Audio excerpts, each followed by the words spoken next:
Hello, everyone, and welcome back to the Surprise Jab Podcast. I'm your host, Zach Ruger, surprising you with new topics every single week and jabbing you with your daily dose of UFC information. And man, we had a fun one. UFC Austin went down this past Saturday, and it did not disappoint. Probably the best fight night of the year. I'll go as far to say it. You know, was everything amazing on this card? No, but I'd say, dare I say, 85%, 90% of it was perfect, and it was just such a fun time. I enjoyed watching it. I had a great weekend, you know, going out with the boys, going to some parties, I actually saw an old friend who I hadn't seen in like a year, so that was pretty fun. And we also had a bunch of NFL action yesterday. I'm recording this on Monday, December 4th, so December 3rd and 2nd. We had NFL, not on the 2nd, but we had college football on the 2nd. That was pretty entertaining, so a lot of sports, a lot of stuff to talk about. Of course, we'll be recapping UFC Austin to cap off this episode. My favorite part always is either previewing or reviewing. I'm torn on what I like more. I think I like reviewing more, but I don't know. We'll be reviewing the card from UFC Austin. We'll also be recapping all the games in Week 13 of the NFL. We're going to do a little movie Monday of sorts. I have a couple things that I've watched recently that I'll be talking about. Of course, we'll be kicking this off with some new UFC news, some check-ins with some other leagues, some other stuff along the way. We got all sorts of fun stuff here on the Surprise Jab Podcast. But guess what, everyone? Guess what? It is my final week at college for the semester. It's pretty crazy. My fall semester of my junior year. Only 3 more semesters after this. And it was a good one. It was a fun one. I talked about it a bit last week, but I'm rounding out this week. I took my marketing final today. Got a 72%. But I mean, I got like D's on the last 2. I just do not understand. I don't understand how I do bad. Because I studied more than I studied for the last 3 exams we took. I actually took some, I'm not going to say I snuck some notes on while taking the test, but I might have not to condemn myself or anything. But, I tried to find a way to get some notes in, and but I am ending my class. I am ending my marketing class with an 82%, so we get a B minus actually, but I never gotten below a B in any of my classes. I have a finance exam tomorrow, Tuesday, December 5th. Also the GTA 5 trailer, or not GTA 5, GTA 6 trailer, or teaser trailer will be dropping tomorrow as well. So it's going to be a fun day. Also going to hang out with some of my company members as one last send-off. Of course, I was part of Ever-Growing Co., part of the IBE Integrated Business Experience. Basically, college students, they have a little startup company, and we donate money to charity. So that was, it was a fun semester, and you can check out all that information or just look at the account on Instagram if you ever want to see what I did. And then on Wednesday, to round out my whole semester, actually I have like 1 paper to do for management still, but like I don't even count that because I'll probably have that done before Wednesday. But on Wednesday, we present our check, I think at like 11 in the morning at the bank because we had to get a loan for like our company. We present it to our charity, and after that, I'll be done. But I think I'm going to stay down here in Mankato. Of course, I go to Minnesota State, Mankato here in Minnesota. I'm probably going to stay here for probably until like Sunday or Monday. Of course, watch UFC Vegas 83, headlined by Song Yadong and Chris Gutierrez. Probably going to watch that. And watch the Vikings play probably on Sunday. And then I'll head back home for winter break. I don't know what I'm going to do. I have like 2 to 3 full weeks of just nothing to do. I mean, I might work at a school I worked at before, my old elementary school, just being like a little recess aide, help out with the kids. But I don't know if that's going to work out. And then I could have went back to this like contractor place I worked this summer, but I didn't know if I want to for winter break. But I will see.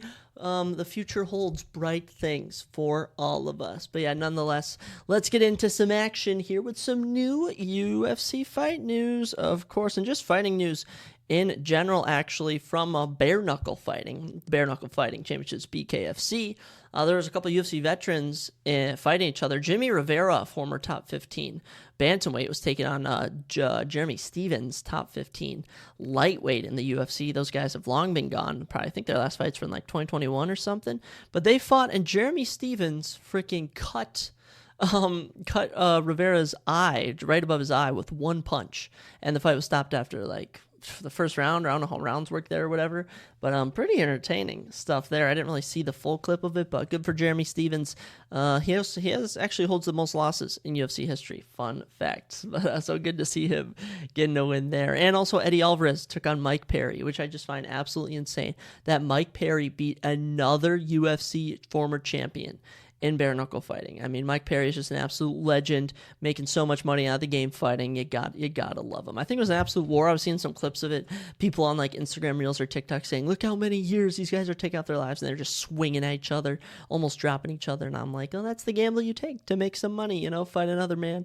But tough L for Eddie Alvarez, but Mike Perry, man, doing his thing. And I think Dylan Dennis was calling to box him or something. I don't know what's going on with any of that. Don't really pay mind to Dylan Dennis or like Logan Paul, Jake Paul, any of that stuff. Actually, Jake Paul fights in like 2 weeks or something against a real boxer.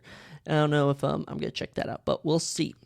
In fighter news, Steve Garcia Jr. will be stepping in to fight Melquizael Costa next weekend. Those two were supposed to fight this past weekend, but that fight fell through. Thankfully, that fight is going to be saved. We did cover that on our pre-show, and the fight was canceled, of course, on weigh-ins. Also being added to this upcoming card, December 9th, Daniel Marcos will be taking on the debuting Carlos Vera. I believe Carlos Vera was actually on The Ultimate Fighter. I don't know if that's true or anything. I don't know if that's real or not, but I'll have to check that out when the time comes to preview next week's card. But Daniel Marcos, though, is 15-0. He's from Peru. He's currently 2-0 in the UFC, coming off a big win over Davy Grant. So it'll be interesting to see him in competition. As well, Tom Noland will be making his UFC debut. He'll be taking on Nicholas Mota at UFC Vegas 84, January 13th. Tom Noland, I believe, is coming from Dana White's Contender Series, and as for Nicholas Mota, is coming off of a tough L against someone whose name I just cannot remember. I know he got brutally knocked out like in September or something, so good to see him back. And officially announced, UFC Mexico City, in Mexico City, Mexico, February 24th of next year. In the co-main event, 5 rounds, former flyweight champion Brandon Moreno takes on number 3 ranked Amir Albazi. Brandon Moreno ranked number 1 in absolute massive fight. Could be the main event, but apparently the main event's going to be Yair Rodriguez versus Brian Ortega. That's not official, but Moreno versus Amir Albazi is official. And it's perfect because let's say Ortega pulls out of a fight or something, or Yair gets hurt, you can easily throw us into the main event, and it'll be equally as exciting. Very happy the UFC goes back to Mexico. I always love when they go international. The cards rarely disappoint. They're usually bangers. So I'm very happy these two are going to get to fight. Amir Albazi finally getting an opportunity to fight for the belt if he beats Moreno. And Moreno looking to get back to a championship fight. He could easily get it if he beats Amir Albazi. That should be a fun one in the first quarter of 2024. Massive one announced that middleweight with 2 up-and-comers is number 15th ranked Anthony Hernandez will be taking on Ikram Alakasarov. Anthony Fluffy, nickname Hernandez, 5-2 in the UFC, 11-2 professionally. I think he's on like a 4-fight win streak or something. Notable wins, he actually holds a win over Brendan Allen. That's right, Brendan Allen, who just beat Paul Craig. Edmund Shabazian, all right, he pretty much retired Edmund Shabazian from the UFC. Just a very talented grappler, very good. Happy that it's unfortunate because I believe he was supposed to fight Chris Curtis and that fight fell through. So it's kind of tough that he has to fight down now, especially against Ikram Alakasarov, who is 15-1 professionally, 2-0 in the UFC. Both of those wins in round 1 with a knockout. Oh my gosh, and they're both so fantastic. His only loss is to Hamzat Chimaev. Ikram Alakasarov, a future threat in the middleweight division. I'm excited for that one, but we got to wait until UFC 298 in Anaheim, California, February 17th. Any last fun ones that I could share? I'll say, Eric Anders will be taking on Jamie Pickett at UFC Saudi Arabia on March 2nd, so it kind of just reminded me that they're doing a card in Saudi Arabia, which I find super fascinating that they're actually going to Saudi Arabia. Now, if it's like WWE puts on terrible events in Saudi Arabia, but makes loads of money for it. So I kind of hope it's the opposite, and they actually put together a good fight night. I don't know who they could necessarily do. I mean, Saudi Arabia is kind of close to the United Emirates or whatever. So you could have Bilal Muhammad headline a card, number 2 ranked welterweight. You could have, I don't think they're going to do Islam on that card at all. Islam Makhachev, current lightweight champion. Just kind of looking around the UFC, there just really isn't too many options. I'm sure they'll find one, but you could do I think Khamzat Chimaev and maybe a fight night would be a good move. Khamzat Chimaev, who's currently ranked number 9 at middleweight, could potentially take on someone like number 6 ranked Paulo Costa, number 5 ranked Marvin Vettori. I don't know. They'll come up with something. The UFC's always good at cooking up some fights. In some awkward news, some interesting news here. Former UFC light heavyweight champion Jamal Hill, currently ranked number 1 actually at light heavyweight. He vacated the belt after winning it earlier this year due to a arm injury, I believe it was.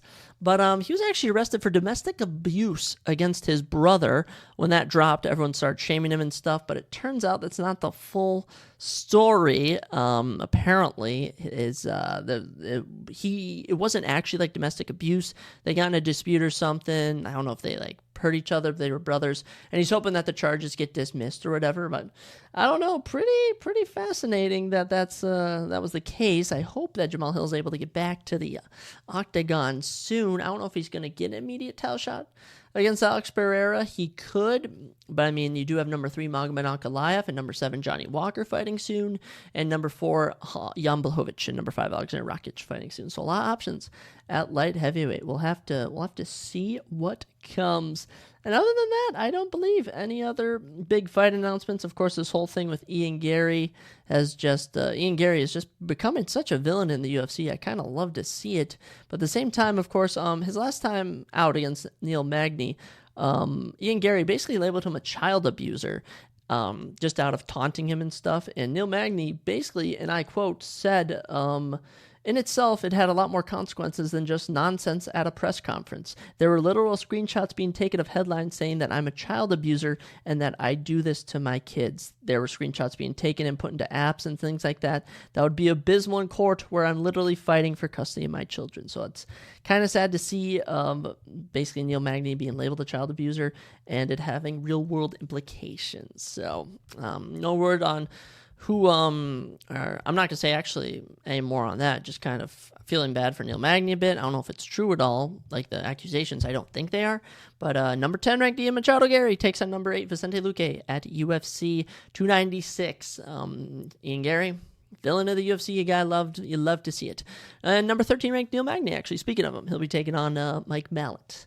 At Mike Mallet or whatever it is, up and coming welterweight prospect at UFC 297 in Toronto, Canada, where Mallet's from. But yeah, that's all the fight news that we got. Let's check in with some of our leagues. I always like checking in with all the other sports leagues. It's kind of fun. We'll go to the NBA first. NBA, I always love to see how the NBA is doing. Celtics, best team in the league still, 15-4 in the Eastern Conference. Oh, this is by division. I kind of wanted to do by full. I like when it doesn't list the divisions. I kind of just like seeing the whole league. There we go. Celtics 15-4 on a 3-game win streak, doing pretty good. Still undefeated, 9-0 at home. Orlando Magic 14-6 in second in the East. Bucks 14-6 are third in the East, I should say. 76ers now down to 4th on a 2-game losing streak. The Detroit Pistons 2-18. Their losing streak continues as it's now at 17 games lost. Wow. That's absolutely amazing. The Detroit Pistons are so bad. Washington Wizards 3-16, equally bad, only on a 2-game losing streak. No other big win streaks or losing streaks. Knicks are now 12-7 and 5th on a little 3-game heater. Pacers 10-8, coming off of a win. But yeah, Boston Celtics, man, just doing their thing. Good for them. And oh my goodness, you got to be kidding me. Tied actually for first in the NBA. Holy cow, the Timberwolves are 15-4 as well. They're up 2 games in the Western Conference over the Thunder, who are in second. Timberwolves are on a 4-game win streak, 9-1 at home, 4-0 in their division. Impressive stuff from the Minnesota Timberwolves. I love the Timberwolves, man. Just amazing. Nuggets 14-7, they're in third. Kings 11-7, they're in fourth. Phoenix Suns at 12-8 in fifth, and the Dallas Mavericks at 11-8 are at 6. Houston Rockets falling down to 8-9 on a 3-game losing streak. The San Antonio Spurs last in the conference, 3-16, 14-game losing streak. Wow, just a tale of two seasons, man. It wasn't too long ago the Timberwolves were at the bottom, and the Spurs with Tim Duncan, Tony Parker, Manu Ginobili, Kawhi Leonard were at the very top. How about that? Maybe this is the Timberwolves year, man. I don't know. We're 15-4 though. We'd have to lose, we have to go on like an 11-game losing streak to go below 500. So I'm really liking our odds this year. Keep it going, Timberwolves. I'm here for it. I don't know if I'll watch any of your play before the playoffs, but you know what? I'll be here to root for you. Good for you guys. Checking in with our hockey friends in the National Hockey League. The New York Rangers are the best team. With a 18-4-1 record, 18 wins, 5 losses, 37 points. And in second, the Boston Bruins, 17-4-3 with 37 points. Vegas Golden Knights in third in the league, 16-5-4, 36 points. So it's pretty much those 3 top teams. Canucks, though, catching up, 16-8-1, 33 points for them. Avalanche got over 30, Kings got over 30, Stars got over 30, and the Panthers, 8th best team in the league with a 14-8-2 record. They got 30 wins. 30 points, not 30 wins. The Arizona Coyotes are actually now 12-9-2. They're on a 4-game win streak. Good for them. Tampa Bay Lightning falling to 10-10-5. They got 25 points, but are on a 4-game losing streak. Buffalo Sabres 10-13-2, 3-game losing streak. Minnesota Wild, after going on a 7-game losing streak, are now 8-10-4 on a 3-game win streak. How about that? They do have a minus 10-point differential, which isn't too pretty, but you know what? They're slowly getting back.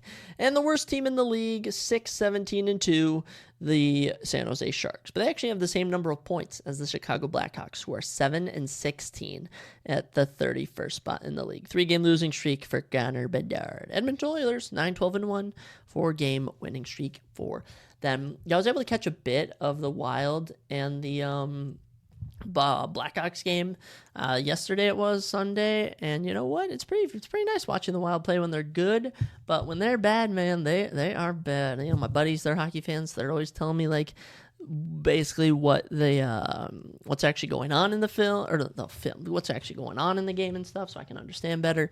But I kind of get the gist of it. Not a huge hockey guy, not a huge NBA guy, really. Honestly, I like both the sports, but I will say it's hard to watch 82 games, such as for baseball, 162 games. It's hard to watch that many. When for football, 1 game every week for a 20-week run or something. So much easier for me as an NFL fan, or for UFC.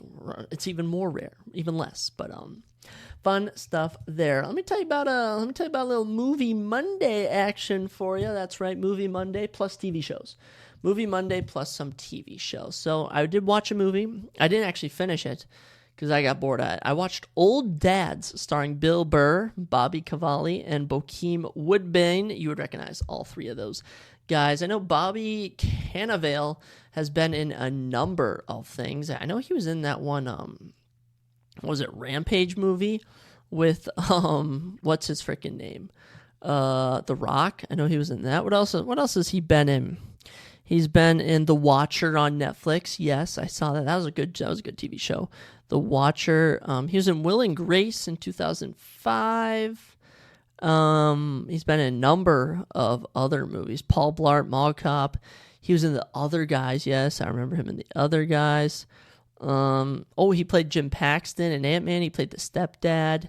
He's voiced stuff for BoJack Horseman, Big Mouth, Jumanji. Yes, I recognize him from that. Yeah, you'd recognize him a lot. As for Bokeem Woodbine, I know he was in what's it freaking called? He was in The Sopranos for an episode. What else has he been in that I could point out for you? Nothing really I know. But yeah, basically the whole theme of the movie are these old dads, and they run this antique jersey or custom jerseys, like basketball jerseys, football jerseys, and they sell it to millennials, and Bill Burr has issues and stuff. But let me just tell you, the whole gist of the movie is that there's these old dads, and they're just in this world of just wokeness is all I can describe it, and they're just crude, they're offensive, and they cuss a lot, and they say a lot of rude things. And I'll be honest, it kind of lost me. Yeah, and it was kind of just an awkward ending. I mean, basically they were all at a strip club at one point, and Bill Burr missed the birth of his child. So it was, Bill Burr directed it. I would not really recommend it. I want to see if there was any reviews of it. I got 28% on Rotten Tomatoes. Makes complete sense. So 42 out of 100 on Metacritic. Wow, yeah, that does.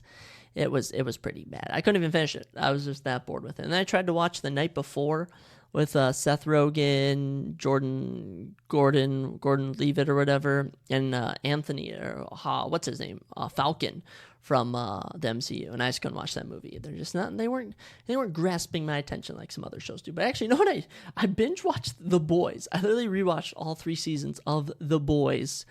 In like the last week. It was just easier. I just had on the background or was watching it before bed.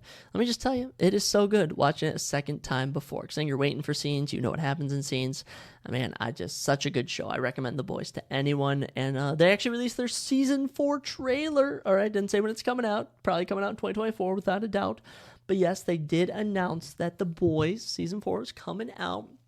Some interesting shots from the trailer. I thought they recast Mother's Milk, but it turns out that he just shaved his beard or something, or just got a little thinner. It was really throwing me off. I was like, you cannot recast him. Butcher was looking good. I think he's going to use his powers again. They use, oh my gosh, Negan from The Walking Dead, whoever that actor is. I cannot remember his name for the life of me. He's going to be in it. Him and Butcher are going to be boys. I love it. I'm seeing a lot of protesting with like pro Starlight, pro Homelander people. Homelander's son is in it. There's some new superheroes in the 7. I saw some blood. I saw some guts. The Deep was there. A-Train was there. The whole gang was there. I'm pumped for it. I want to see some more Soldier Boy. Let me just tell you that. Give me some more Soldier Boy. He was amazing in season 3. But yeah, that was a good trailer. Other trailers that came out. Of course, I mentioned GTA 5, or not GTA 5, but GTA 6 trailer drops tomorrow.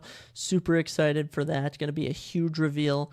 I'm thinking it's going to be like a cinematic trailer. You know, I don't think we're going to see any actual gameplay or anything, but I do believe that we might get a bit of a gist about what the story's about. And who knows, Rockstar?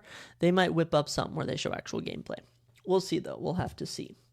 House of the Dragon Season 2, the Game of Thrones prequel, the spin-off or whatever, basically about the Dance of the Dragons or whatever, the Targaryens, the frickin', the Holtz or whatever, I can't remember the other houses. But they released their Season 2 trailer, looking good. We're going to see some more fighting, some more dragons, some more drama. And I've read like the lore book about all of Game of Thrones, and I actually read about like all the Targaryens and stuff, so I know what happens in the show, kind of. I haven't read it in a while, so I might have actually forgotten. But let me just tell you that this whole show, what's it freaking called? House of the Dragon, I just said it, is going to be amazing. There's going to be a lot of good battle scenes, open field, dragons in the air, fighting, just amazing stuff. And I cannot wait for it, especially Battle Above God's Eye. You know, that is one of the most iconic scenes in the book, there's basically like the Game of Thrones lore, and I can't wait for it to be adapted onto live TV. But yes, I'm all here for it. I am all here for it. I'm pumped for it. I don't know when it comes out though. Yet again, like The Boys, not giving us an official date, but we'll have to see. Let's check out another trailer. Yes, Godzilla vs. Kong, or Godzilla times Kong, the new Emperor, the next movie in the Monsterverse. Yeah, the Monsterverse, basically like coming off of like the multiverse or the Marvel Cinematic Universe, the Monsterverse. It looked pretty wonky. I won't lie. Am I gonna see it? Obviously, I love those Monsterverse movies. They're so entertaining. I actually got to see Monarch on Apple TV. I got to remember to sign up for Apple TV because I think I have a little free subscription or something. And I got to watch Monarch because that show looks good. It has Kurt Russell in it. Who doesn't love a little Kurt Russell? But yeah, the trailer, it looked pretty interesting. Basically, Kong is in what's it called? The Hollow Earth. You know, he's exploring stuff. It turns out he's going to have like a little son, or he's going to adopt a son. The villain is like another monkey. Godzilla's now pink instead of blue, because these pink blasters or whatever, pink blasting power. There's a video, actually, just rambling me up a bit. This looks just like a CGI monster mash, which I love, but at the same time can get a bit hectic. I can say that for one thing. It looks like Kong has like a glove or something, like he's got the Infinity Gauntlet or something. Not actually, but he's like a claw or something. And the villain is like this giant monkey. Not really much gotten on him. Looks like he's going to just be fighting these two. But there's a hilarious scene in the trailer where Godzilla and Kong are running, which it just makes no sense how Godzilla can run. But it makes it so funny. Gonna be interesting. I think that comes out next summer. Something maybe in the late fall, not late fall, but late spring, I should have said. I don't know. I'm here for it. I love it, and I'd probably rewatch the trailer again because it just looked super fun. I just like those kind of chaotic monster movies. I actually heard Godzilla -1 is like another Godzilla movie that like a Japanese studio put out, and I've been hearing good reviews about that. I don't know if I'm gonna check it out personally, but I'll have to see because I'm all about the movies. I'm all about watching all the movies. It's so fun. It's so fun watching all of the just giant creatures fighting each other. I mean, you hate to love it. It's like Transformers. I'm a huge Transformers guy, and I'm friends with some people who are Transformers haters, which I just don't understand. I personally love Transformers. I find it so entertaining. Optimus Prime, one of my favorite what do you want to call it? Fictional characters of all time, if you want to say that. But I don't know. Good times with those movies. But let's move into something that is not really good times, and that is the college football playoffs, which some controversy went down this weekend. Oh my gosh, we had some chaos, to say the least. I actually have the official rankings up here for you. Actually, did they? Actually, I should double check this if they released any info on like what's actually next for every team. I know they're still kind of trying to figure out like the bowl schedule or whatever. I was trying to see actually if they did the thing where they kind of say what's next for every single one of the teams. I don't think they did, unfortunately. So I'll just kind of talk about the rankings. The official college football playoff rankings, Michigan will be number 1 after they shut out Iowa to win the Big Ten championship. Number 2, Washington finished 13-0 as well. And number 2, they won the Pac-12, beating Oregon. Number 3 is Texas with a 12-1 record. They actually jumped from the 7 spot to the number 3 spot. How about that? After their win, I don't know who Texas beat even, I'll be honest. So they beat Oklahoma State. I think that's what it was. They beat Oklahoma State or something. And at number 4, after upsetting Georgia, Alabama jumps from 8 to 4 and has somehow made the college football playoffs. Absolutely crazy.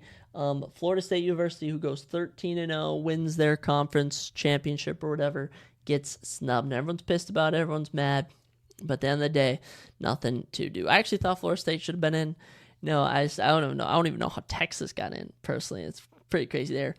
Georgia drops from the number 1 seed all year to 6 after losing to Alabama. I don't get how they get bumped.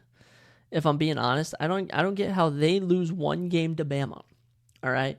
By the way, Texas beat Bama, and they aren't even going to play. All right. Alabama's going to play Michigan, and Washington's going to play Texas. So I don't know if they're trying to set up like a Texas and Alabama matchup or something. I have no idea what's going on. It's pretty hectic. Ohio State finishes 11-1. They're at 7. Oregon finishes 11-2 at 8. Missouri finishes 10-2 at 9. Same record for Ole Miss at 11. Oklahoma at 12. LSU 13. Arizona jumps up to 14 with a victory. Louisville down to 15. Notre Dame finishes at 16. Iowa, you know what, finished at 17 with a 10-3 season, but good for them. They made the Big Ten championship, and my cousin goes there. I'm actually going to visit there next year. Maybe we'll do a podcast episode. North Carolina State, 9-3, they finish at 18. Oregon State, Oklahoma State, Tennessee, Clemson, and Liberty finishes their season 13-0 at the 23 spot. Good for them. A little perfect season for Liberty. But yeah, big stuff to come as Michigan will take on Bama. Washington will take on Texas. I don't know who to predict. If I'm being honest, I'm probably going to root for Michigan and Washington to win. It'd be a pretty unique championship, national championship, but kind of sad Florida State didn't get in. I saw Donald Trump was tweeting about it. I found that funny that Donald Trump is actually tweeting like he cares if Florida State makes it in. But if he was president, maybe he could have overruled some. But the committee kind of did a poor job of this. I don't think Texas should have been in. I think it should have been Bama and Florida State, if anything. And honestly, I mean, it was one of those years where at least something happened where, like, you didn't have a clear top 4. There was actually controversy. So this does make it interesting. It gets people talking about college football for one thing. But personally, college football is more entertaining than the NFL. But due to being able to bet, due to being able of fantasy football, just NFL's bigger in general, the NFL will always get more views. But college football, man, this is the future of the game. It's so fun watching these kids play. And it's weird to think that some of them are my age, a year younger, 2 years younger, a year older than me. So, I mean, it's pretty fun. Pretty fun to watch. My team, the Mavericks here at Minnesota State, we are in D2, and we suck. We suck at everything right now. We're good at hockey usually. I don't know how we're doing this season, though. I don't know if we're going to make the Frozen Four. I hope so. I hope we make the Frozen Four, and that maybe I could go to it. I think it's in Minneapolis this year. Pretty unique there. And actually, this is like one of the rare times I've actually timed making it to 30 minutes before hopping into like our 2 big categories. So if anyone knows, especially for the NFL season, I don't know what I forgot what I did before the NFL season. I mean, how I filled up so much time talking. But we're going to recap Week 13 of the NFL. We had some banger games. We still have the Jaguars and the Bengals to play tonight. But as for the rest of the games, I went 9-3. On my predictions, with the Bengals and Jaguars still to come, I predicted the Jaguars. So good stuff there. We're going to go over each matchup, talk a little bit about fantasy and stuff, and just kind of go over everything that went down. And then we'll wrap everything up with UFC Austin. I'm going to give myself a quick little break, but then I'll be back to recap. With 13 games going down between Thursday, Sunday, and Monday, it was pretty good week 13. I won't lie. Good weekend of some NFL games, some NFL action. But let's dive into everything. Starting us off with Thursday night's matchup between the Seahawks and the Cowboys. Actually, you know what? Before I do that, let me just dive into my fantasy teams real quick, because guess what? We are looking at a potential second straight week of going 4-0. 4-0 in my all 4 of my leagues. So in one league, I'm up 31. I have Calvin Ridley, and my opponent has Travis Etienne. So I'm pretty confident Calvin Ridley in a 31-point league can beat Travis Etienne. I'm behind by 31 points in one league. I have Trevor Lawrence and Joe Mixon. My opponent doesn't have anyone, so in case we need T-Law and Joe Mixon to pop off. I absolutely destroyed one of my buddies in my Cato league. I'm up by 96, and he just has Calvin Ridley in tonight, so that's a pretty good feeling. And I blew out my cousin. I'm up by cousin Ryan in the family league. 6-man all-star league. I'm up by 54, and I have Travis Etienne still to play tonight, so I'm feeling pretty good about all of that. But let's dive into that Seahawks-Cowboys game, because guess what? The Cowboys came out on top. It was an absolute barn burner, an actual really good game, if I'm being honest. It was actually a really good game, back and forth the whole way. I mean, we kick off the first quarter. It's 10-7. All right. CeeDee Lamb is catching touchdowns. DK Metcalf is catching touchdowns. Excellent stuff here. Second quarter, two touchdowns for the Seahawks, and a touchdown and a field goal for the Cowboys. So stuff was getting pretty close. 2 touchdowns in the third, one for each team. And then the fourth quarter, though, despite being up, Brandon Aubrey field goal, Jake Ferguson touchdown, that Brandon Aubrey game leading field goal gave the Cowboys the victory. But it was fun. It was a fun game. I can't remember what I was doing Thursday. I think I was recording the other podcast, and then I somewhat caught the end. I feel like I was doing something. I honestly can't remember, but overall pretty good game performance. DK Metcalf drops 37.4 fantasy points. Geno Smith drops 29. Zach Charbonnet 16.9. For the Cowboys, CeeDee Lamb drops 32. Dak Prescott 28, and Jake Ferguson 19. Geno throws for 334 yards, 3 touchdowns, and 1 pick. Charbonnet rushes for 60 yards and a touchdown. Actually, Geno Smith ran in a touchdown. DK Metcalf, though, 6 catches, 134 yards, 3 touchdowns. An incredible performance from DK Metcalf. For Dallas, Dak Prescott, man, you could be looking at the NFL's MVP. He's kind of giving himself a case here. 299 yards, 3 touchdowns. Tony Pollard ran for 68 yards and a touchdown. CeeDee Lamb, and crazy, 12 catches, 116 yards and a touchdown. Jake Ferguson, 6 catches, 77 yards and a touchdown. And Brandon Cooks, 4 catches, 45 yards and a touchdown. Just a beautiful performance from the Cowboys. But there were some times where I thought, hey, maybe the Seahawks will do it. But no, they stuck it out. Cowboys are now 9-3, second in the NFC East, though, but only a game behind the Eagles now. 388 points put up by them. They are actually, are they the leaders? Let me double check. I know they have the most points scored in the NFC, but what about the Dolphins? Wow, you're actually looking at the best offense in the league. The Cowboys, 388 points put up, 220 points given up, giving them a positive 168-point differential. Incredible stuff. 4-game win streak for the Cowboys. They're just looking amazing right now. Next weekend, they have a matchup with the Eagles. Oh my goodness. Oh my goodness, you can't make this stuff up. This is incredible. This is absolutely incredible. They're taking some momentum in, and what's it freaking called? I'm trying to think. What am I? I just lost my train of thought. I just got a notification that the Jaden Daniels, Michael Penix Jr., Bo Nix, and Marvin Harrison Jr. are the finalists for the 2023 Heisman Trophy. So that kind of had me thinking about who's going to win the Heisman. But the Seahawks, nonetheless, they are now third in the NFC West on a 3-game losing streak, minus 26-point differential. Tough stuff for the Seahawks, man. They were looking so promising. There's at one point we thought they might pass the 49ers, but they were passed by the Rams this week. So embarrassing stuff for the Seahawks. Next week, the Seahawks will be doing battle with searching for the 49ers. So tough matchups for both the Cowboys and the Seahawks next week. But let me just say, man, Dak Prescott, you keep doing your thing because it is beautiful. What would we kick everything up with? Yes, our 12 o'clock games. There were some good ones, there were some bad ones, and there was stuff in between. So we kick things off with the Chargers and the Patriots, and this was the worst game of the week. The Chargers win, and I quote, 6-0. 6-0. 6-0. And by the way, two field goals for the Chargers in the second quarter was the only scoring of the game. Now, oddly enough, both 38-yarders from Cameron Dicker, so good stuff for him. But, I mean, just atrocious play. Leading fantasy performer, all right? The Chargers, 14 points. Keenan Allen had 10. Quentin Johnson, 10. So absolutely nothing. Ezekiel Elliott, 13.2. Devontae Parker, 10.2. Bailey Zappi, 7. Chargers, Justin Herbert throws for 212 yards. That's all he does. Eckler rushed for 18. Keenan Allen had 5 catches, 58 yards. Quentin Johnson, 5 catches, 50 yards. Another drop. Another bobble drop. I mean, this guy's a bad wide receiver. And he was drafted before Zay Flowers. Might I add that. Gerald Everett, 4 catches, 44 yards. Bailey Zappi plays the whole game, throws for 141 yards, rushes for 16. Zeke rushed for 52. Ramondre Stevenson, 9 rushes for 39 yards. Did get hurt. He might be out for the season, unfortunately.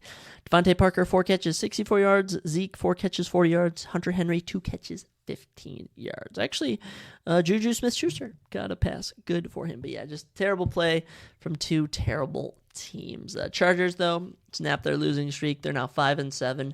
Third in the AFC West. Then they do still have a positive point differential, though. But I don't know if the playoffs are going to be in their cards, though. This they might be firing their head coach. They should probably fire Staley. Yeah. As for the Patriots, even worse, an even worse scenario. They're 2-10. 2-10, the worst team in the AFC, the second worst team in the league, in my opinion. Actually, I think they're officially the second worst team in the league. The worst offense, 148 points put up. 148 points put up. Mind you, the Giants were on a bye with 159, and I was like, okay, the Patriots will at least get 12 points to pass them. No, Patriots' worst offense in the league, 254 points given up as well, leaving them in the minus 106 point differential. 5-game losing streak, just atrocious stuff from the Patriots. Nothing more to say. I didn't play a single player in this game, and I'm glad I didn't. I think C.J. Stroud has earned his official starting spot over Justin Herbert on my team. Cardinals and Steelers, this was a weird one. This was a really weird one. Weather delays. The weather was going crazy. It was rainy, windy, like cloudy, misty. Kept delaying the game. This game started at noon. Didn't get over till like 4 or 5. It was a long day for them. Cardinals beat the Steelers. Let me just mind you, at the time, they're 3-10 now. The 2-10 Cardinals beat the at the time 7-4, now 7-5 Steelers at home by 2 touchdowns, 24-10. Trey McBride, 22.9 fantasy points, a monster. James Conner, 22.5 points, ran all over them. Kyler Murray, 11.8. He's up there at the number 3 spot. Deontay Johnson, 13.3 fantasy points. George Pickens, 12.6. I think he's earned his flex spot on my team. Najee Harris, 9.7. But it was, at halftime, 10-3 Cardinals were winning. Trey McBride caught a touchdown. Third quarter, James Conner rushed in a touchdown. Fourth quarter, James Conner rushed one in. And then Deontay Johnson catches a 2-yard pass from Mitch Trubisky. All right, by the way, Kenny Pickett injuring himself, out for the next week. Terrible stuff to see for Kenny. Deontay Johnson catches a touchdown pass to bring them down 14. So they were previously down by 21. This makes them down 14 and start celebrating with the game basically over. Just the terrible stuff from the Steelers. Kyler Murray, 145 yards and a touchdown. Nothing much going on throwing-wise. Trey McBride had 8 catches, 89 yards and a touchdown. But it was the running game, man. James Conner, 25 rushes for 105 yards and 2 touchdowns. Michael Carter didn't even know he was on the team. 4 rushes, 25 yards. As for Pittsburgh, Pickett throws for 70 yards, got hurt. Trubisky throws for 117 yards and a touchdown, did fumble, pretty embarrassing. Najee rushed for 63, Warren for 59, Pickens 4 catches, 86 yards, Deontay Johnson 4 catches, 33 yards and a touchdown. Pat Freiermuth, who after dropping 20 points last week, had only 3 catches for 29 yards. So tough to be a Steelers fan, tough to be a Cowboys fan. Actually, my friend is a Steelers fan, so I did feel bad for him.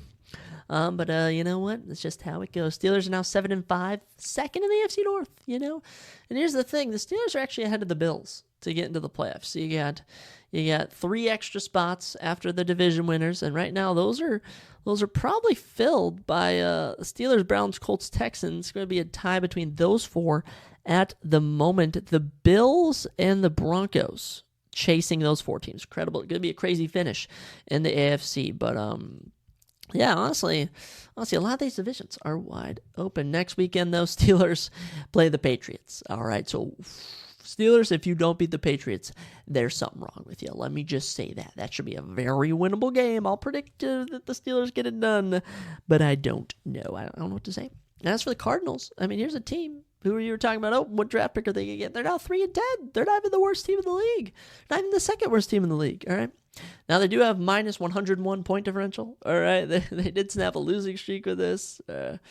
Cardinals 3-10. You know what? They get a bye next week. Good for them, going in the bye on the win. You know what? I don't know what the Cardinals are going to do. I might move on from Kyler Murray. I might trade him to a team. Maybe try and pick up a new QB. But we'll see, man. We'll see. Good win for the Cardinals at the noon slot.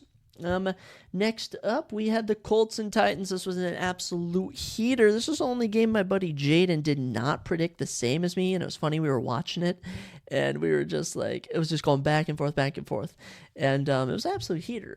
Top fantasy performers, Michael Pittman Jr., 27.5, Alec Pierce, 19, Gardner Minshew, 18.68. Derrick Henry on my bench in the 6-man All-Star League, 25 points. DeAndre Hopkins, 18.9. And Tajee Spears, 12.8. Good stuff there. Derrick Henry actually getting a concussion maybe in the game. Or he was in concussion protocol or something. Hopefully not. I would like to see him back for his Monday night matchup next week. But yeah, just absolute fun offensive game. Might I just add that? 10-7 after the first quarter.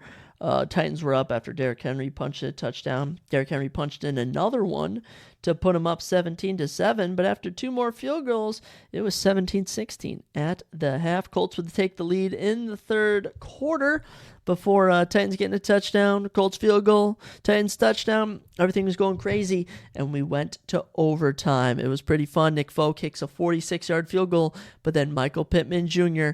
marches down the field with Gardner Minshew, and the Colts win in overtime on a touchdown. Such a fun matchup. Minshew, 312 yards and 2 touchdowns. Looked good today. No turnovers.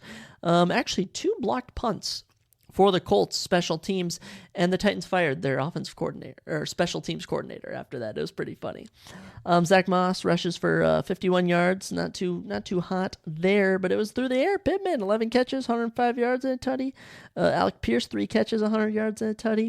Granson, the tight end, 3 catches, 72 yards. Josh Downs, 3 catches, 14 yards.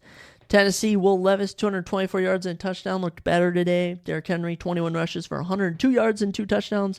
And Tajee Spears, 16 rushes for 75 yards. Who's getting in there? Hopkins catches 5 passes for 75 yards and a touchdown. Okonkwo, the tight end, 3 catches, 62 yards. And everyone else got a couple of other passes. But, man, it is shaping up to be a battle in the AFC South. Colts are now 7-5 and second in the AFC South. They're in the playoffs currently on a 4-game heater. 300 points put up there in the 300 club. Plus 4 point differential, though. They've given up 296. And as for the Titans, bottom of the AFC South, minus 42 point differential, 4-8 record. It's not looking too hot if you're a Titan, but the Colts, man, their team should not be here right now after losing Anthony Richardson, but damn right they are. Damn right. I absolutely love to see it. Colts next weekend will be doing battle with the... Who are they taking on? I love how I can't read my own writing. Oh, they take on the Bengals. So we'll see how the Bengals do tonight against the Jaguars to see who I pick. But I might be riding with these Colts who are on fire as of late. As for the Titans, Monday night matchup with the Dolphins. Yeah, it could get ugly in that game. We'll see. Broncos and Texans, another absolute banger of a game in the noon slot. Texans win 22-17, but it was a close one, man. It was 13 rip, all right? And then right before the end of the first half, Will Lutz was able to hit a field goal, make it 13-3. Then it was 16-3, then a 45-yard touchdown pass to Cortland Sutton from Russell Wilson made it 16-10. Nico Collins would then punch it in to make it 22-10. Wilson would score a touchdown, and then defenses would go back and forth the rest of the quarter. Texans holding on for the victory. Wilson gets 15 fantasy points. Sutton gets 15 fantasy points. Javonte Williams, 10. But Nico Collins gets a massive 34.1 fantasy performance. CJ Stroud, a casual 16, and the Houston D got 12. Good stuff from the Houston defense. Tank Dell, sadly, tearing his fibula or something in his leg, doing something. He's out for the year. The standout wide receiver this year. Sucks to see him. Sadly, sucks to see him that just being out the rest of this year, but he'll be back next year and hopefully bring the fire. Wilson, 186 yards, 1 touchdown, 3 picks.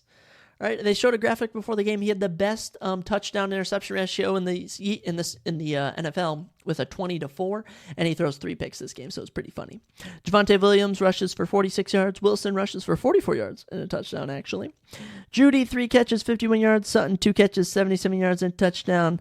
Not much else going on for the Broncos, man. CJ Stroud, 274 yards and a touchdown, was getting it done. Dameon Pierce, 15 rushes for 41 yards and a touchdown. Singletary, only 36 rushing yards. Nico Collins, though, the best wide receiver performance of the week, probably. It was up there. 9 catches, 191 yards and a touchdown. Did Singletary have any catches? No. So he put up, no points. I think he put up 5, actually. I don't know. Yeah, he had 1 catch for 4 yards. But, man, this Texans team getting another freaking win. Texans are now 3rd in the AFC South, 7-5. Tied for 2nd, actually, with the Colts. They might be in the playoffs. I don't know if they are. Actually, I don't think they are, now that I'm looking at it. They do have a pretty positive plus 40, if they have plus 32 point differential. Good win for them. CJ Stroud putting up some MVP-like numbers. I love to see it. Texans next weekend. They battle the Jets. That's a winnable game. Broncos will be doing battle with the Chargers. 2 winnable games for both these teams. How about that? You'll love to see it.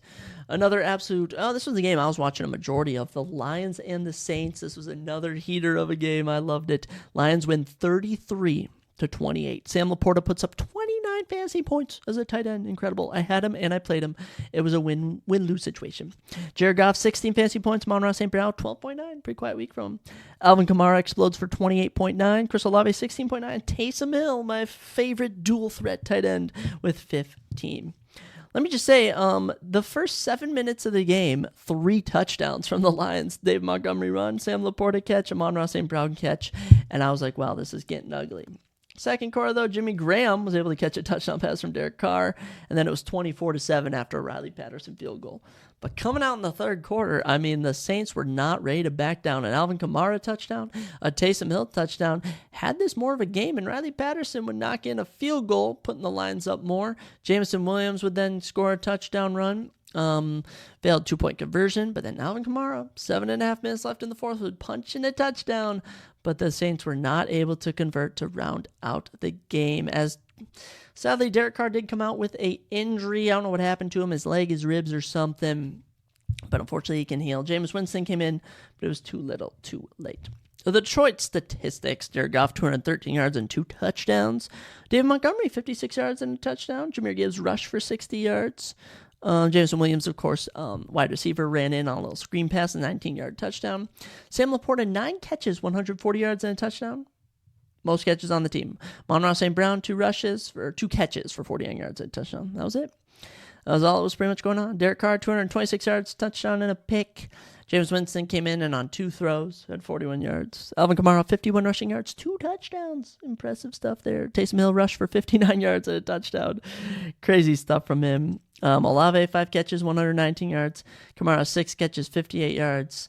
And Taysom Hill, 2 catches, 15 yards. And, of course, Jimmy Graham caught a touchdown. But, yeah, tough one. Lions, they were looking so hot, and then they just kind of dwindled off, after the second half. They kept their mojo, though. They're now 9-3. They're honestly tied for second-best team in the NFC in general. Only 1 game now behind the dominant Eagles. We'll get to them later. But, Lions 9-3, 327 points for. They entered the 300 club this week. So they have a positive, 41-point differential, actually, coming off of a win. Good stuff for the Lions. They'll carry it into next week as they will be greeting the Bears, so a winnable game there, but we'll see how the Bears do after a well-rested week. As for their opponent, the Saints, 5-7, third in the NFC South, 3-game losing streak, plus 2-point differential, though. So it's kind of weird how that works. Next weekend, the Saints will be playing the Panthers. So a winnable game. But the Saints team, I don't know if they can get it done. They're just so awkwardly bad. They have good moments, and then they dwindle. So we'll see what happens. But, good win for the Lions, man. You're sending the NFC North to the Super Bowl, maybe. Maybe you'll play the Vikings in the NFC Championship. I doubt that'll happen. Falcons and Jets, a doozy of the week. It was a pretty brutal matchup. I won't lie. There was little to enjoy in this game. 13-8, the Falcons win. Atlanta defense, though, getting me 16 points. I was all here for it. Bijan Robinson, 10.9 points. Kyle Pitts, 9.1. Xavier Gibson, wide receiver of the Jets, 12.8 points was their leading performer. Jets D had 11. Brees Hall, 10.5. First quarter, we kick off the game with a safety. Then Nicole Pruitt, 20-yard touchdown pass. Greg Zuerlein field goal. Yokuzu field goal. Had it at 10-5 at halftime. Very awkward score there. Field goal from Greg Zuerlein in the third, and a field goal from Younghoe Koo in the third would be the only point scored as the defenses went back and forth in the fourth quarter. Desmond Ridder, 121 yards passing, 1 touchdown. Bijan rushed for 53. Tyler Algier rushed for 26. Kyle Pitts, 4 catches, 51 yards. Of course, Michael Pruitt had 1 catch for 20-yard touchdown.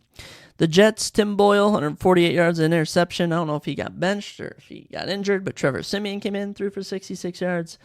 Dalvin Cook rushed for 35 yards, fumbled, of course. Brees Hall, 16 yards rushing. Xavier Gibson, though, some random wide receiver, 5 catches, 77 yards. Garrett Wilson, 3 catches, 50 yards. Just not much to love in this game. Not much to love at all. It was boring. Just no excitement.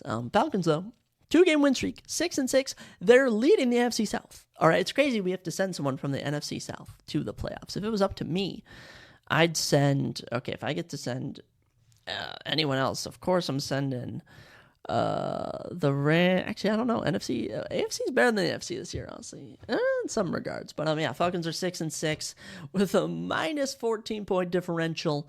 They're on a 2-game win streak, as I mentioned. Good win for the Falcons, getting it done. They're now a game ahead of the Bucs and the Saints. Next weekend, the Falcons get to play the Buccaneers. Another winnable game, honestly. If I'm being honest. As for the Jets, it's bad. It's bad to be a Jet. 4-8. Only 171 points put up, not even in the 200 club yet. We're talking about 300 club teams. This team's not even in one of the worst offenses in the league. Defense, giving up 251. This is because they're out there too much. It's just because they're out there too much. 5-game losing streak. This Jets team is doomed. We'll wait till next season for Aaron Rodgers, but man, tough luck.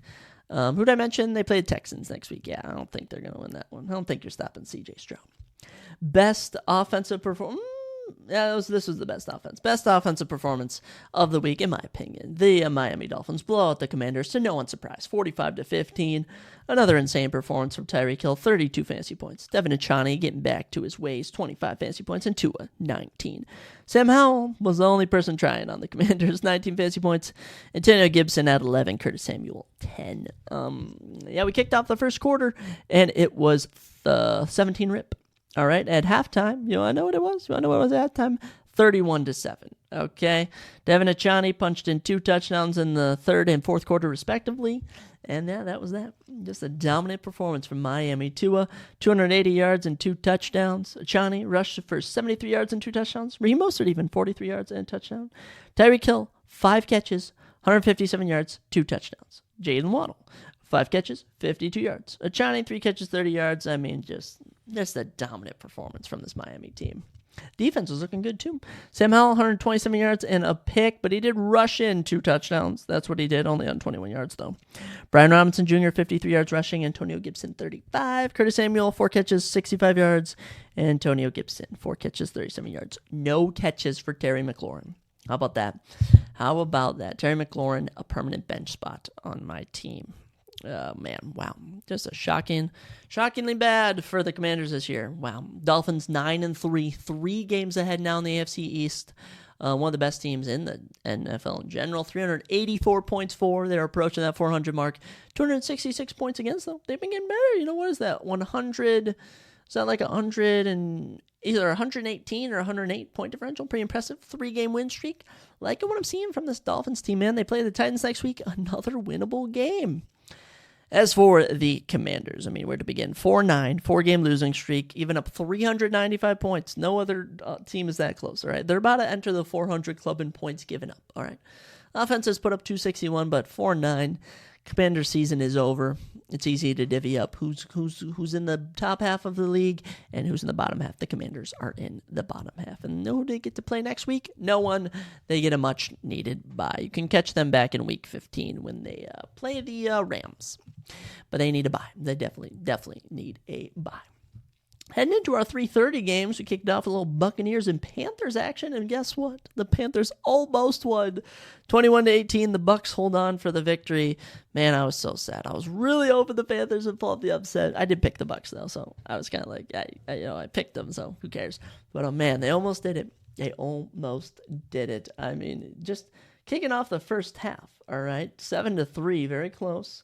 Touchdown from each team in the third, touchdown from each team in the fourth, and it turned out that lone field goal from, that it was, what was it? Why am I doing this weird? So it was 7-3, then it was 10-7, Panthers are winning, then 14-10, it was 21-10, Chuba Hubbard got a touchdown, then Bryce Young ran in for 2, and then the defense got big. Okay, that's what happened. I was trying to see. Bryce Young, 178 yards and an interception. Chuba Hubbard, though, 25 rushes, 104 yards and 2 touchdowns. He's definitely getting a starting spot in my team next week. Mingo, 6 catches, 69 yards. DJ Chark, 3 catches, 56. And M. Thielen, 3 catches, 25. Mingo becoming the top target on the team. Baker Mayfield, 202 yards, a touchdown and a pick. Rashad White rushed for 84 yards and a touchdown. Actually, Chris Godwin, 1 rush for 19 yards and a touchdown. Mike Evans having a field day, 7 catches, 162 yards and a touchdown. He was doing it all for the Buccaneers. Yeah, Bucs, though, 5-7, snap a big losing streak, second in the NFC South now, minus 12-point differential. But honestly, this team is not as bad as their record makes them out to seem. They just lose close games. Thankfully, they won a close one here. They do play the Falcons next week. Going to be torn on who I pick in that one. As for the Panthers, 1-11, 5-game losing streak, the worst team in the league, 191 points for, not even in the 200 club, 313 points against. They're in the giving up 300 points. This is just not a good team. They just don't do well. The only good thing the last 2 weeks has been Chuba Hubbard. Panthers next week, they get fed. They play the Saints. I shouldn't say get fed. That's a winnable game for them. Honestly, that's a winnable game. That's a winnable game right there. We'll see if they can execute. But Panthers, you know what? I hope you can win at least 2 more games this year. I doubt if they'll win 1. We'll see. Game of the week, without a doubt. Despite being a blowout, this was still a very entertaining game. 49ers beat the Eagles 42-19. This is crazy. The 49ers have now blown out the Eagles and the Cowboys. Brock Purdy, man, you do your thing. 42-19. Deebo Samuel, 35.8 fantasy points. Brock Purdy, 29.46. Christian McCaffrey, 22.3. All right, Devontae Smith, 24.6. Jalen Hurts, 23.92. And A.J. Brown, 19.4. Deebo, man, having himself a game. All right, so let me just say, it started off 6-0 with 2 field goals for Jake Elliott in the first quarter. 49ers were doing terrible. Second quarter, though, an Ayuk and Christian McCaffrey touchdown. It was 14-6 heading into the half. Tide was turning. Third quarter, Deebo punches in 2 freaking touchdowns. Jalen Hurts punched one in too, but 49ers were pulling out to a league. Juwan Jennings then got a touchdown. Devontae Smith then got a touchdown, and you know what? It wasn't looking unrealistic. All right, it was 35-19. All right, the Eagles just need to get the ball back. And then Deebo Samuel caught a 46-yard pass from Brock Purdy. Incredible stuff. Deebo having a career day. Just amazing stuff. Brock Purdy, 314 yards, 4 touchdowns. All right, 19 of 27 completions. I mean, come on. He's that good. McCaffrey rushed 17 times for 93 yards and a touchdown. Deebo Samuel, 3 rushes for 22 yards and a touchdown. And like I said, he doesn't throw to many, but Deebo, 4 catches, 116 yards and 2 touchdowns. George Kittle, 4 catches, 68 yards. Ayuk, 5 catches, 46 yards and a tutty. Juwan Jennings, 3 catches, 44 yards and a tutty. And McCaffrey, 3 catches for 40 yards. I mean, this 49ers offense was looking outstanding. Jalen Hurts, 298 yards and a touchdown, leaves the game with a supposed concussion. He then comes back in, but Marcus Mariota, is who I forgot is on the Eagles, stepped in and threw for 16 yards. Hurts, 20 rushes, 1 touchdown. DeAndre Swift, only 6 rushes for 13 yards, got shut down. A.J. Brown, 8 catches, 114 yards. Devontae Smith, best wide receiver on the day, 9 catches, 96 yards, and a touchdown. Man, crazy that the Eagles lose. They're now 10-2, 329 points for, 288 points against. The defense has been kind of collapsing. Second loss of the year for the supposed favorites for the championship. We'll have to see what happens. Tough one next week, too, as they will play the Cowboys. I believe that's on Monday night. Actually, is it Sunday Night Football? I don't know, but I don't know if they're going to win that one. Cowboys have been rolling. But then again, the Cowboys don't historically do well against teams that are ranked higher than them. We'll see. 49ers 9-3 now, 4-game win streak, 352 points put up, only 189 points against. This very well might be the best team in the league. They have the best point differential, without a doubt. Can I do some quick math here? They have a plus, so that's 11. I think they have a plus 163 point differential. I don't know. This 49ers team has been looking spicy. They play the Seahawks next week. Those divisional games can get tricky, but I'm liking this 49ers team for the playoffs. Final 3:30 game, we had the Rams and the Browns. Joe Flacco, 16 fantasy points. H. Bryant, or is it Harrison Bryant, 15.9. Jerome Ford, 14.2. Puka Nacua, back to his weights, 23.9. Matthew Stafford, 22.96. And Kyren Williams, 20.2, as the Rams win 36-19. Don't be mistaken, though, this was a close game the whole way until touchdowns from Cooper Kupp, Kyren Williams, and a safety gave them a freaking out of nowhere 16-point lead. It was like the game was, or 17-point lead, I should say, because it was like everything was chill. Everything was going chill. It was actually pretty close. And then seemingly out of nowhere, I mean, just a ton of points from the Rams, and yeah, Rams pulled away. Joe Flacco, 254 yards, 2 touchdowns and an interception, looked better than whatever other Browns wide receivers I had seen of late. Kareem Hunt rushed the most times for 48 yards. Elijah Moore, 4 catches, 83 yards. Harrison Bryant, 5 catches, 49 yards and a tutty. Jerome Ford, 3 catches, 33 yards and a tutty.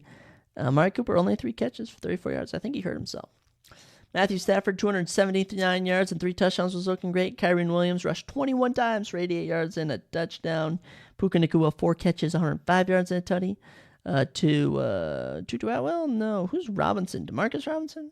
105 yards? Who was that? Yeah, it is DeMarcus Robinson. How about that?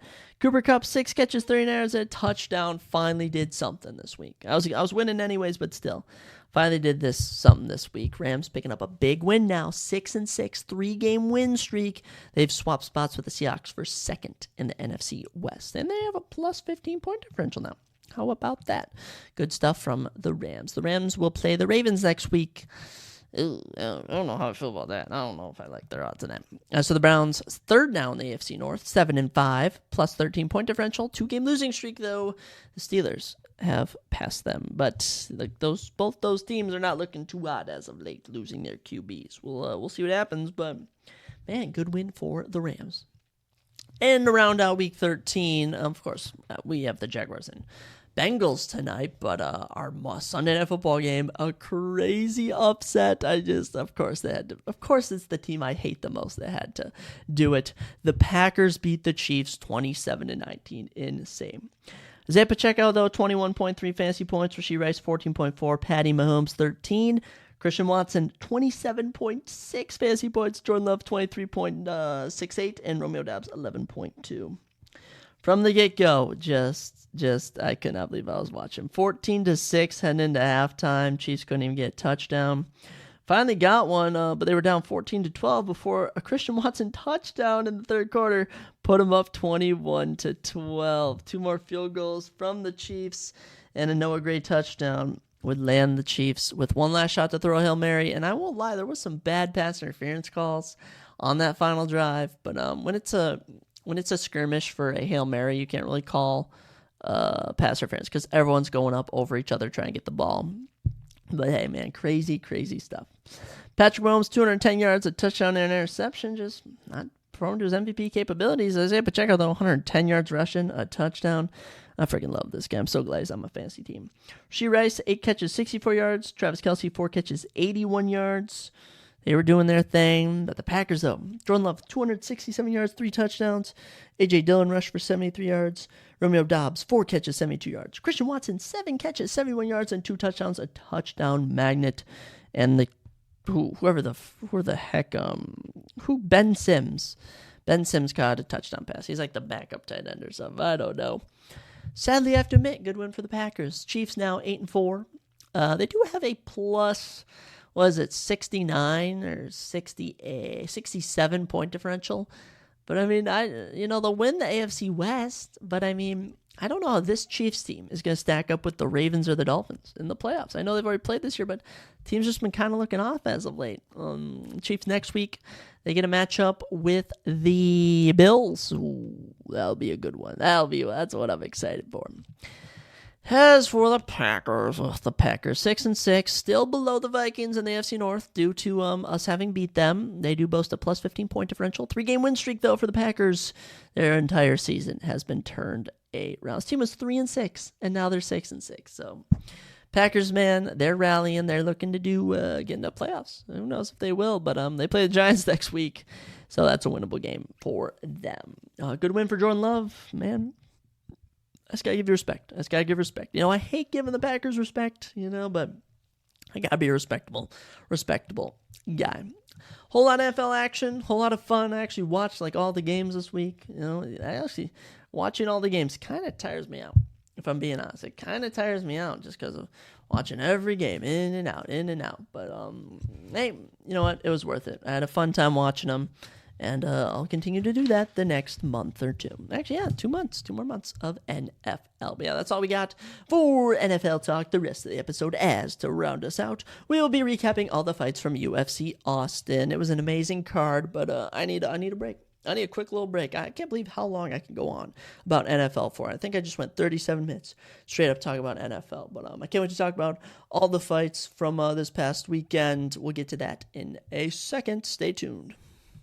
Alrighty, ladies and gentlemen, let's round out this fun episode, but long as always, over an hour. But I suppose not. I listen to some Joe Rogan podcasts that are over 3 hours, 3.5 hours, and sometimes I think I guess mine aren't that bad. They're not that long, but still, nonetheless, we talk about a lot of things.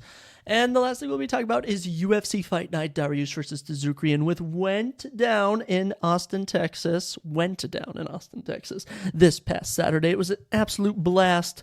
We got a lot of fights to talk about. Let's kick it off. And we started out the evening with kind of a boring fight, all right? The first fight, all right, it's the first prelim, okay? It's not supposed to be that exciting, but exactly after this, the night just went through the roof of excitement. So we kicked off the night, Veronica Hardy fighting Jamie Lynn Horth. Veronica Hardy wins a split decision, improving to 8-4-1, and actually what was she on? She was like 1-4. She was like 2-4 in the UFC.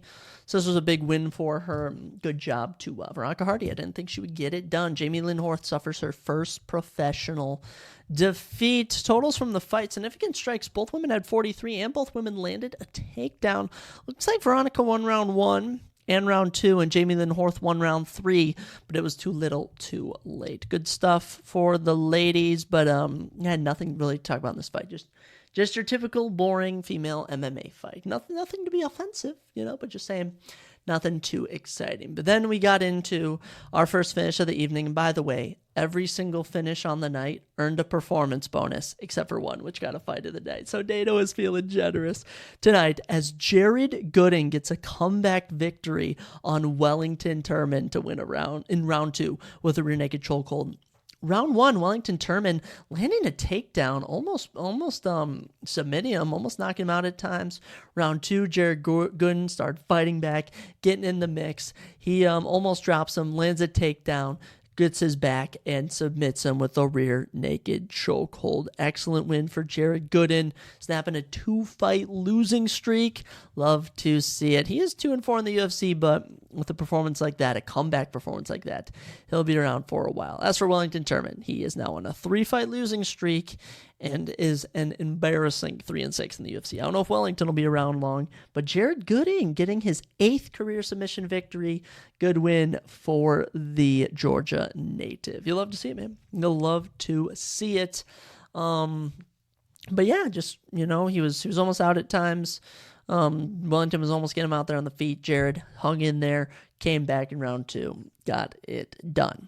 Third fight of the evening, our fight of the night. Another absolute crazy fight, another comeback, as Rodolfo Bellato gets a round 2 TKO of Aior Poteria. Oh my goodness, what more to say? What more do you want me to say? Just exciting stuff. Rodolfo Bellato's 7th KO victory. Good stuff for the new debut fighter in the UFC.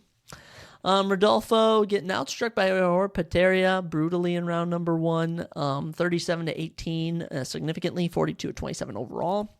Heading into round 2, Aior actually dropped Bellato with a punch, but that would not stop Bellato. He manages to get back to his feet, land a takedown, land some ground and pound, and with just about 40 seconds left in the fight, the ref stops it. Rodolfo Bellato, welcome to the UFC. But I won't lie, I had Aior Poteria winning by knockout, and not to my surprise, Rodolfo Bellato got dropped again.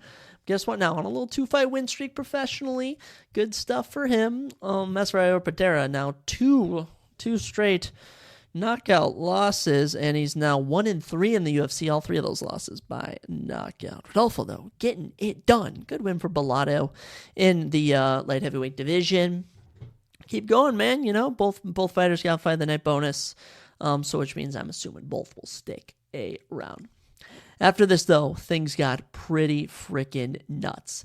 Drakkar Klose and Joe Solecki started this off, and just, Joe Solecki from the get-go pressuring him, trying to land a takedown, like just all over him. Joe Solecki is insane because he actually has, 8 career submission victories. He has 8 submission victories of his 13 professional wins. So this guy loves to get people to the ground and submit them.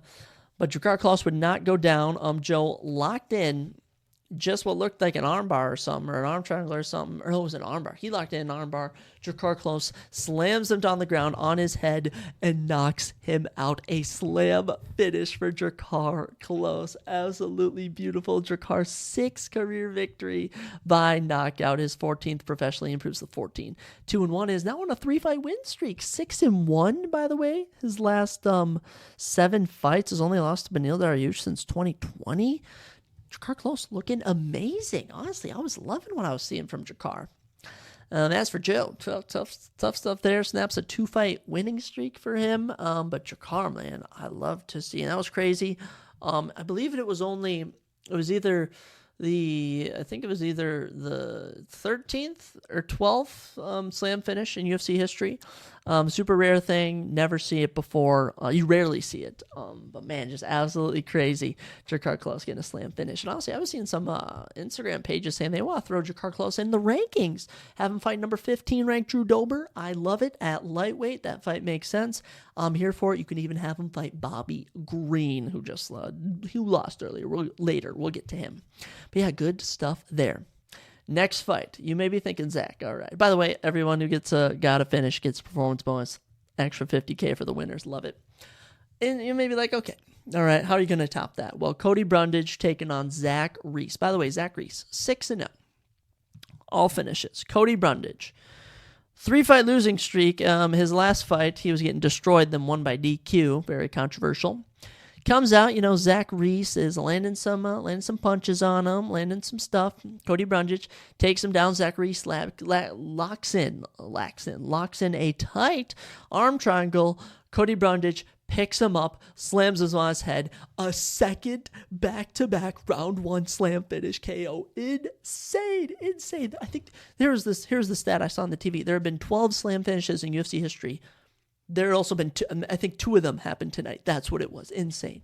Absolutely insane. Back-to-back slam finishes. Cody Brundage finishing undefeated Zach Reese. Oh my gosh, I cannot believe that Cody Brundage won. This would have been my lock of the night, man. Oh my gosh. Cody Brundage getting his 5th knockout victory, saving his UFC career. All right, this was him on his way out. Zach Reese on his way in. Man, Zach Reese suffered his first impression to FIFA, man. I gotta give it to Cody Brundage. Impressive stuff landing a slam freaking finish. Are you kidding me, man? Are you freaking kidding me? That's actually awesome. I love it. I live for it. Good job to Cody Brundage. I don't know what's next for these, what are they, middleweights? But, man, the fact that they were back-to-back slam finishes was unreal. Kicking off our, ending our prelims, correct word, was Miesha Tate taking on Julia Avila, ranked women's bantamweights. Interesting to see what was going to go down here. And Miesha Tate came out ready to destroy. Round 1, 1-for-1 on takedowns, 4 minutes and 54 seconds control time. There were 6 seconds around 1 she wasn't in control time. Total strikes 50-1, significantly 16-1. Round 2, Miesha Tate, 1-for-2 on takedowns, 4 minutes and 50 seconds of control time. 16-2 significantly, 69-10 total. 88% striking percentage in rounds 1 and 2 for Miesha Tate.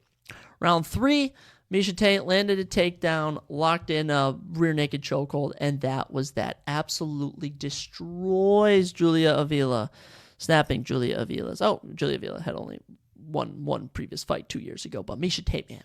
Miesha Tate snapping a 2-fight losing streak for her. Good job, Miesha Tate. 20-9 now professionally. Miesha Tate gets her 8th career submission victory. Didn't think she was going to get done, but guess what? She did, man.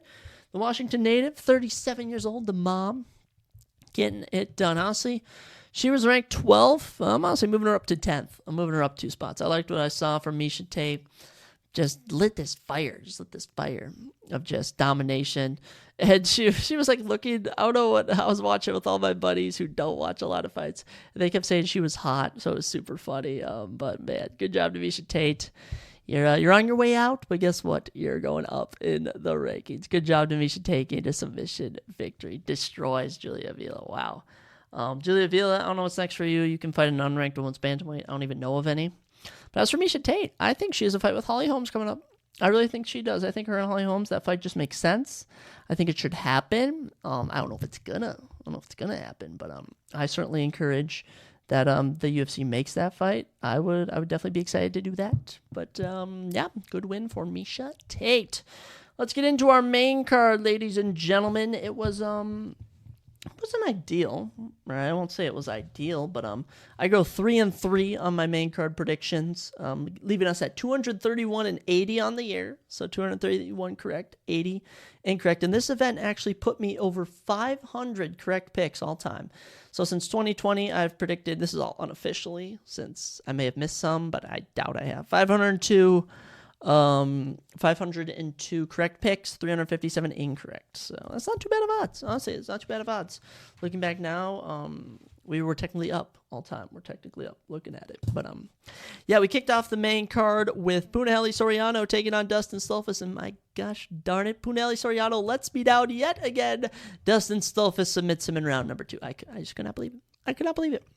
Punahele Soriano, at one point in his life, was 8-0 with back-to-back round 1 knockouts. He's since gone 1-4. It might be on his way out. But Dustin Stolfus, no idea how he won this one. Impressive stuff.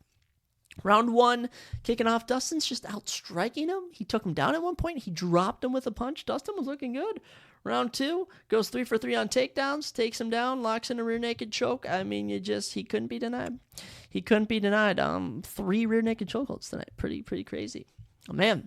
Dustin Stolfus, of course, had been knocked out by Alberts Magomedov over a year ago in 19 seconds. Following that up with a win like this, he'll stay around in the UFC, man. Good job. That's all I can say.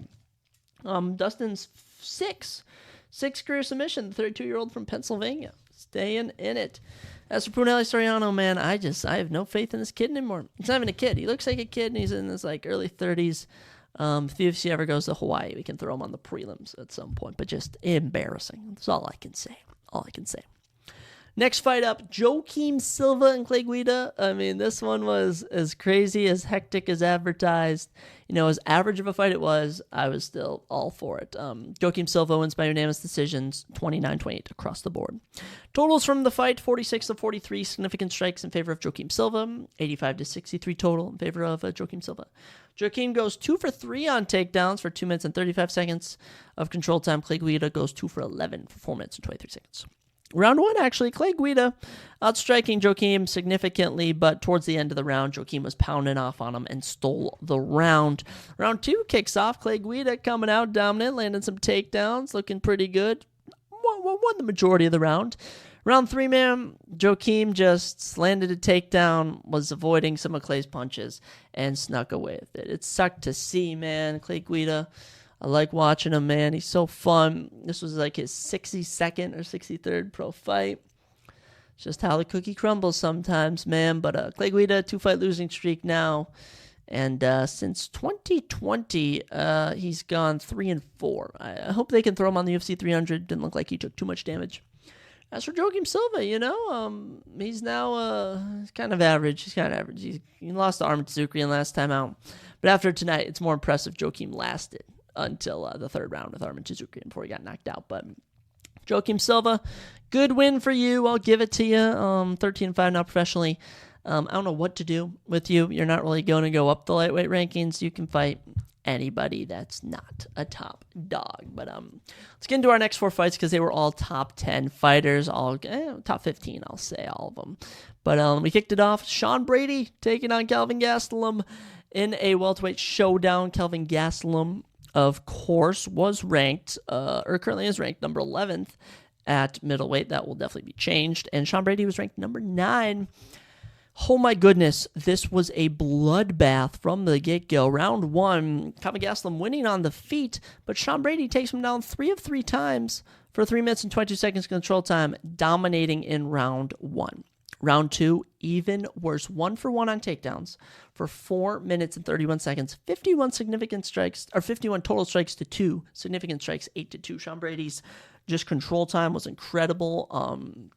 Calvin just had no answer. Calvin had no freaking answer. Round 3, Sean will just land one more takedown, go crazy looking for submissions. He'll land a Kimura, and he'll submit Kelvin Gastelum 1 minute and 43 seconds into round number 3. Sean Brady now improving to 16-1 professionally, and that was his 5th career submission. How about that? And he improves to a nice little 6-1 in the UFC. Only losses to number 2 ranked welterweight Bilal Muhammad. But man, Kelvin Gastelum, you might cut this guy from the UFC. This is just insane. Insane. Since 2019, Kelvin Gastelum has gone 2-6. 2-6. His wins are over Ian Heinisch and Chris Curtis. Just Kelvin Gastelum, just clearly all credit to Sean Brady, but Kelvin Gastelum definitely on his way out. He's getting kicked out of the middleweight rankings. There's no way he should be ranked. And as for Sean Brady, he's currently ranked number 9. The number 8 guy lost last time out. The number 7 guy lost last time out. I'd bump Sean Brady up 2 spots, honestly. I liked what I saw from Sean. He looked good, and looking at the rankings, I'd have him fight number 7 ranked Jeff Neal. I'd have him fight number 4 ranked Gilbert Burns. I liked what I saw from Sean Brady. As for Calvin Gastelum, I don't even know if he stays at welterweight. He could fight an unranked contender, but Gastelum looks like to be on his way out. Sean Brady, on the way up. Counted him out, but guess what? Sean proved he was coming back. And guess what? I was really sad at this point. I was 0-3 on the whole card. I had only predicted 1 correct fight. I mean, this was a terrible event. And then Davison Figueiredo relit that fire on me as the former flyweight champion.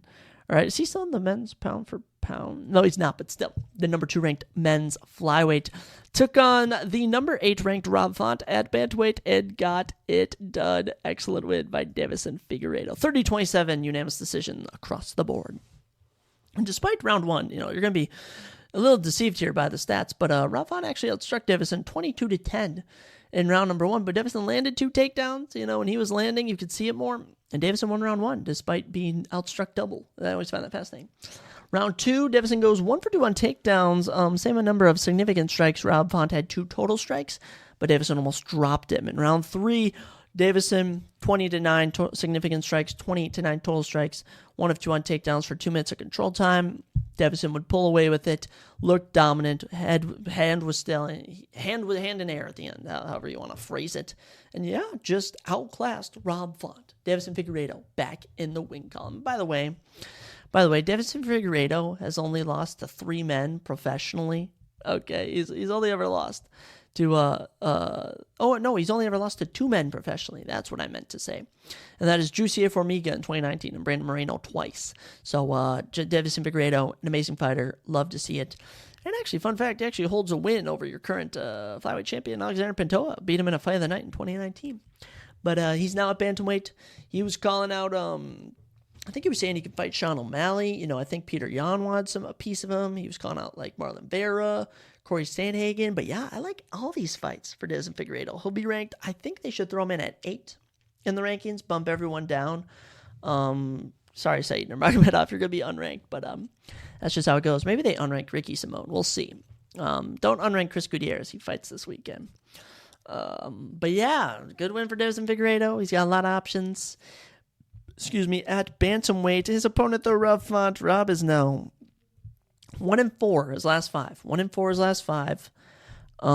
Never been finished professionally, but I mean, just clearly no ground game. He's lost his last.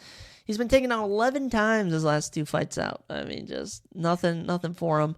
And he was outclassed on the feet, his biggest strong suit, by Davison Figueiredo. So, Rob Font, you're going to be fighting down. I'm going to give Rob Font to Jonathan Martinez, Umar Nurmagomedov, or Said Nurmagomedov. Any of those guys, but the weekend belongs to Davison Figueiredo. Good job. I'll drink one for you. Davison Figueiredo. You made me happy that you won. Let's get into the co-main event, because, oh my gosh. So, first off, let me just say, this fight was good, but it was a unanimous decision. All right, we've been seeing so many finishes. I was kind of hoping for something more. Holy S-word, the co-main event delivered unbelievably. Jalen Turner KOs Bobby Green in 2 minutes and 49 seconds. Insane. On short notice, Jalen Turner, lightweight division, beyond notice. This guy's legit. All right, don't be mistaken by split decision losses to Matus Gamrot and Dan Hooker. This guy's a DAGG dog. Totals from the fight, knockdown for Jalen Turner, obviously. 33 significant strikes to 15. Same for total strikes. But basically, just back and forth striking. All right, literally just going back and forth. But they both were keeping their freaking hands down. Bobby Green was begging to get knocked out. Jalen just had such a good reach. The reach for Jalen Turner in this one. They call him the tarantula. Tarantulas, they got the long legs. Jalen Turner, he's got the long arms, long legs, all right? That was his advantage. And he just came in and he clipped Bobby Green, knocked him out. The ref did not freaking stop the fight. The ref should have stopped the fight. Instead, he didn't. And Bobby Green ate 20 extra seconds of follow-up punches, probably taking years off his life. But Jalen Turner, an animal, gets his 10th career KO. He has 14 fights. Oh my gosh, 100% finish rate for Jalen Turner. All right. And also his wins against Matus Gamrot and Dan Hooker. Probably going to age well, or his losses to them, yeah. As for Bobby Green, that's tough. He started his 2023, unfortunately, and he ended it, unfortunately. But, man, Jalen Turner, just such a dog. Jalen Turner was currently ranked number 12. Ahead of him is number 11, Benoit Saint Denis. And at 10 is Rafael dos Anjos. I would boot Rafael dos Anjos down to 12, throw Benoit up to 10, and Jalen up to 11. Bobby Green was ranked 13th. I'd maybe move Renato Moicano past him personally. But Bobby Green is probably looking at an unranked competitor come his next fight. But apparently the UFC was targeting Renato Moicano and Jalen Turner. I think Jalen would absolutely destroy him. Dan Hooker looks like he might be fighting up. So by the time Rafael Fiziev returns, you would maybe do him versus Jalen Turner. But Jalen Turner going to be fighting some top lightweights coming up. Very happy to see him get it done. As for Bobby Green, man, tough loss. But that's the fight game, Bobby. That's the mother trucking fight game. Let's get into the main event because I was like, okay, nothing's going to top that. All right, I'm about to see a 5-round war between Arman Tsarukyan and Beneil Dariush, 2 top 10 lightweights. And a minute, 4 seconds in, by golly, Arman Tsarukyan KOs Beneil Dariush cold, insane. Goes in for a knee, clips him on the way in with a punch, drops him to the ground. It barely took but 2 to 3 follow-up punches, and Beneil was just gasping for air. He was out of it. He was knocked out. Arman freaking Tsarukyan. Arman, what is his wacky nickname? Ahakalats Tsarukyan gets it done. Incredible stuff. Oh my gosh, I was so hyped.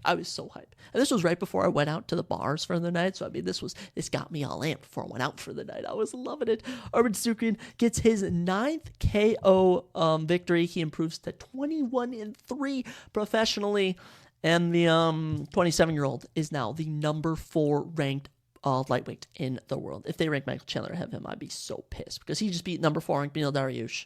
All right. Oh my gosh, just Arman Tsarukyan. I freaking love you, man. Jumping from 8 to 4, getting it done. First main event, or second main event or whatever, but oh my gosh, excellent win for the kid. 3-fight win streak now. And in the UFC, all right, in the freaking UFC, he is 8-2. His only losses are to Mateusz Gamrot and Islam Makhachev. Okay, so his losses are to your current number 1 pound-for-pound fighter who he fought in his debut, and the currently number 6 Mateusz Gamrot. So Arman, so legit, throw him up to the number 4 spot. And you know what? He'll wait for a title shot. He'd prefer a title shot. I'm gonna be honest. You always say they need one more. I feel like Dustin Poirier would be an excellent fight right here. All right, I feel like that fight would work perfectly. But if you want to give him the title shot, I don't mind it because Charles Oliveira just beat Beneil. Okay, he beat him earlier in the year, but Arman beat him worse. Man. And, I don't know what's next for Beneil. It could be number 7 ranked Rafael Fiziev next year. Could be number 9 ranked Dan Hooker. Could be retirement. Could be anyone, but it looked rough to see Beneil out there. But this was the night of Arman Tsarukyan. You cannot count the kid out. Love to see it, Arman. I was so hyped. I could not believe it, and I still can't believe it. And that was the night, ladies and gentlemen. That was the freaking fight night. Amazing. Of the 12 fights on the card, only 3 went the distance. 9 finishes, 8 performance bonuses, 1 fight of the night. Only 1 fight cancellation, which was Steve Garcia versus Melquizal Costa, but that fight's being rebooked for next week. This upcoming Saturday, actually. So I'll have to remind myself that I have notes, actually. I should actually do that right now for my next episode, that I have notes for Costa versus Garcia notes. So that way I don't have to do some extra research. Although extra research never hurts. Just amazing card. Biggest winners, Arman and Jalen ending the night with a dub. Stevenson Figueiredo jumping into the top 10 at bantamweight. Sean Brady revitalizing his career. Dustin Solfis, Cody Brundage, Jared Gooden, Veronica Hardy, all saving their careers. Rodolfo Bellato having a comeback of the year. Jared Gooden having a comeback of the year. And Drakkar Klose and Cody Brundage back-to-back slam KOs. And an absolutely amazing fight night. The best fight night of the year. I just got to say, it's got to be the best fight night of the year. Let me actually go back through the year. I'll actually go back to the beginning of January. Because, by the way, we're going to do an end-of-the-year show in December at some point after UFC 296, where I'm going to go through and I'm going to rank all the fight nights, all the fight night main events, all the pay-per-views, all the title fights, all the pay-per-view main events. We'll be ranking a lot of stuff.